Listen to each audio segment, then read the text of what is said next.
کہ ومن یشرک باللہ، جو اللہ کے ساتھ شریک ٹھہرائے، فقد افترى اثما عظیما، تو اس نے بہت بڑا گناہ ایجاد کیا۔ افترا مانے جھوٹ گھڑنا ہوتا ہے، اپنے پاس سے ایک جھوٹ کو ایجاد کرنا، ایک بہت ہی بڑا گناہ عظیم اس نے اللہ پہ الزام لگایا ہے کہ اللہ کا کوئی شریک ہو سکتا ہے۔ تو یاد رکھیں کہ یہ شرک کیا ہوتا ہے، کہ شرک کا مطلب ہوتا ہے اللہ کے ساتھ کسی کو شریک ٹھہرانا، اور شریک ٹھہرانا کس چیز کے اندر؟ یا تو اللہ کی ذات میں یا اللہ کی صفات میں۔ اس کو شرک فی الذات کہتے ہیں، اس کو شرک فی الصفات کہتے ہیں۔ اور اللہ کی ذات میں کسی چیز کو شریک ٹھہرانے کا مطلب کیا ہے؟ اس کا مفہوم یہ ہے کہ کسی کو اللہ کی طرح قابل عبادت سمجھنا، جیسے اللہ ہمیشہ سے ہے، ہمیشہ رہے گا، ایسا کسی مخلوق کو سمجھنا۔ جیسا اللہ کو کسی نے پیدا نہیں کیا لیکن ہر ذرے کی پیدائش کا سبب اللہ تبارک و تعالیٰ ہے، جس کو واجب الوجود کہتے ہیں، تو ایسا ہی غیر اللہ کو سمجھنا کہ اللہ تعالیٰ کی طرح وہ بھی واجب الوجود ہے۔ اسی طرح اللہ تعالیٰ بیوی بچوں سے، اولاد سے بالکل پاک و صاف ہے، لیکن اللہ تعالیٰ کے لیے بیوی ثابت کر دینا یا اولاد ثابت کر دینا، یہ سب شرک فی الذات کے زمرے میں آتا ہے۔ اور شرک فی الصفات کا مطلب یہ ہوتا ہے کہ جو اللہ کی صفات ہیں، مثلا دیکھنا،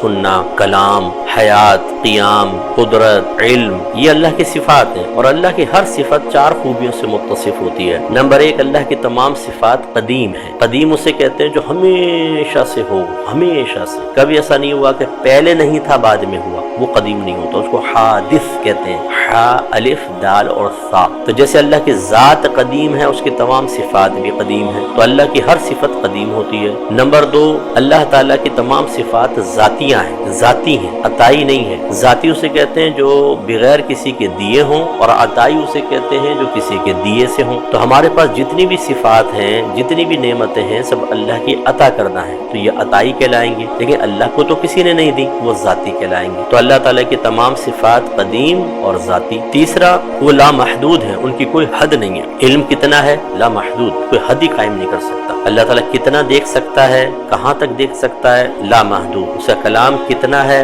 آپ شمار نہیں کر سکتے۔ اور چوتھا، اللہ کی ہر صفت غیر فانی ہے، نہ اس پہ فنا واقع ہوگی، نہ فنا واقع ہونا ممکن ہے۔ تو اللہ تعالیٰ کی صفات چار خوبیوں سے متصف ہوئی، ہر صفت قدیم ہے، ذاتی ہے، غیر فانی ہے، لامحدود ہے۔ اب اگر مخلوق میں سے کسی کی بھی صفت میں ان چار میں سے ایک بھی خوبی مان لے تو یہ شرک فی الصفات ثابت ہو جاتا ہے۔ مثال کے طور پہ ہماری جتنی صفات ہیں، اللہ کی قدیم ہماری حادث، وہ ذاتی ہماری عطائی، اس کی لامحدود ہماری محدود، اس کی غیر فانی ہماری فانی ہے، ان پہ فنا واقع ہونا ممکن ہے۔ اب اگر کوئی ان چار میں سے ایک کا بھی انکار کر دیتا ہے، جو اللہ کی صفات کی کوئی خوبی مخلوق کی صفت میں مان لیتا ہے، وہ پھر شرک فی الصفات میں مبتلا ہوگا اور دائرہ اسلام سے خارج ہو جائے گا۔ اس کو جب آپ سمجھ لیں گے تو اب یہ دیکھیں، اگر مسلمان میلاد مصطفیٰ صلی اللہ علیہ وسلم منا رہے ہیں تو کیا اس میں شرک ہو سکتا ہے کہ نہیں؟ تو بالکل بھی نہیں ہو سکتا، کیونکہ میلاد اس کی مناتے ہیں جو پہلے نہ ہو، بعد میں پیدا ہو، تو اس میں شرک کا کیا تصور ہوا؟